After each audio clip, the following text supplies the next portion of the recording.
Greetings, everyone, and welcome back to 7 Minutes with Taya. I'm really glad that you are here with me. We are going to focus on social media today, and specifically, two questions have been coming up, and I'm going to try to address those within 7 minutes. So let's see how we do. The first one is how to use Facebook to gain engagement. And the second is how to use LinkedIn for business development. So let's start with Facebook, shall we? So for Facebook, it's really cool to use that when you know you're going to be wanting people to be very interactive with you. You're going to have a lot of images, you're going to have a lot of videos, whether you're pre recording the videos or maybe you're even using Facebook Live, which is an amazing tool. And when you use that, you actually are able to see exactly how people are reacting and how they are responding second by second. So when someone goes back to watch that video, it actually starts dropping in the comments and the reactions at each of those time tickers, which is great. So that's actually a really good way to go back and value what it is you initially posted to Facebook and how people are engaging with that. So I'll give you an example of how we've used that as a tool. We recently did a Summer Madness Expo, and we had someone come in and walk around and do Facebook Live video with all the vendors.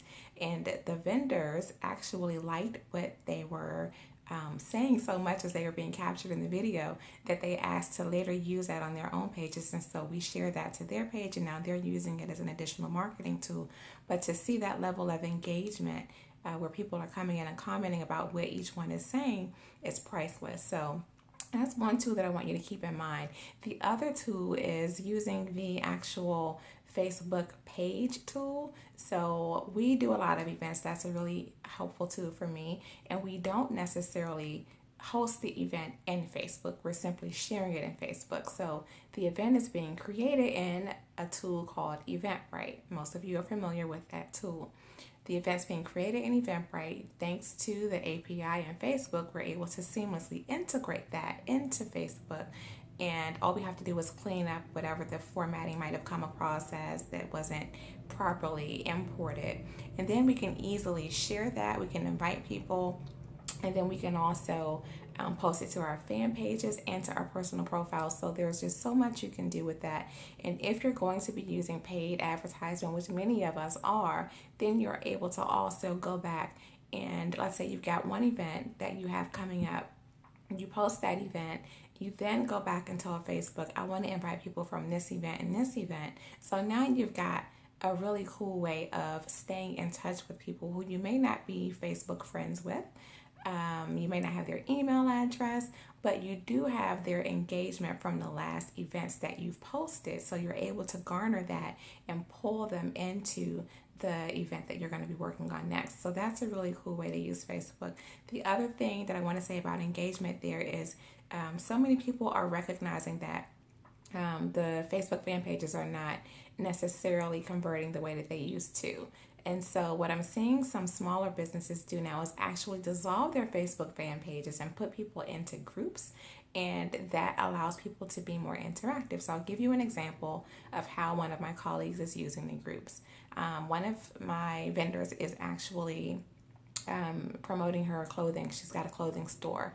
And so what she does is go into the Facebook group. And again, you can decide if you want that to be a public or private group. People can always pull themselves out, which is nice. So she goes in on a daily basis and she actually posts a this or that is what she calls it. And so she's posting an outfit that can be worn two different ways. And she's getting the engagement that she wants. The people who are her potential customers are feeling like they're part of her movement, part of her process. And so she's seeing sales increase because of that. So you do have to be creative and figure out ways to get people engaged. You've also got to have someone monitoring the pulse of what's changing in social media because it changes so frequently.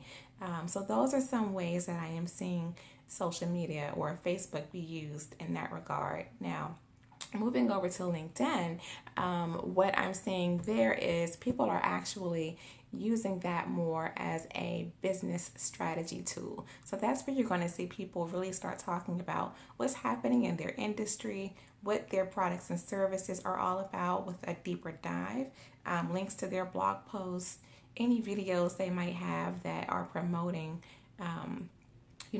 activities that are coming up within their business. So what we've done for an organization that we do association management work for is very strategically work with the board and figure out what they want their membership to look like. So we help them with association management.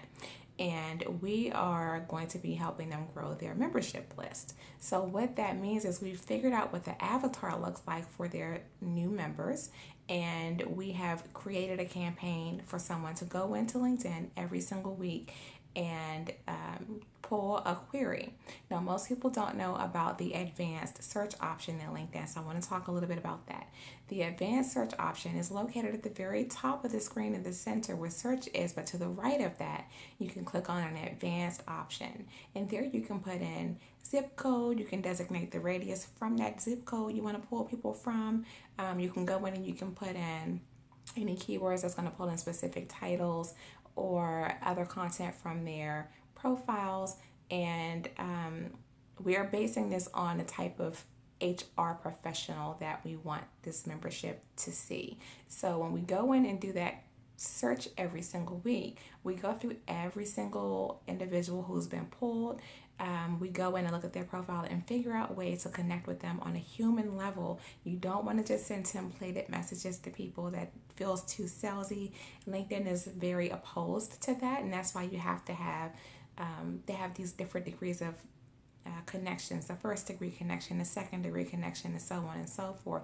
And so the value is build a human relationship. Don't just send people links to your website and say sign up or let's have a call, because no one wants to have a call with you until they know what you do. So you do this query, you look at individual connections and see how you connect with them further. For instance, the school they went to, a publication they recently posted, any interest that they have, and so forth. And then you customize that message towards whatever that specific thing is you have in common. Once you've done that, you can actually save your search. And there's a notes feature that most people don't know exists in the profile. Right underneath where the picture is, there's an area to do reminders and notes. And so you can note what dialogue was exchanged on that day or what your action was. And you can also post reminders on what the next step is. Maybe you're supposed to follow up in a week or something along those lines. So they don't see it. It's only specific to your eyes. But that's a really great way to have like a CMS within the system to be able to manage that. So I wanted to cover those details with you. I will look at any other questions you all post, and I'll be sure to answer those in the next video. And again, I want to thank you for spending your time with me. I'm Taya Bolton, and I'll see you in the next. Peace.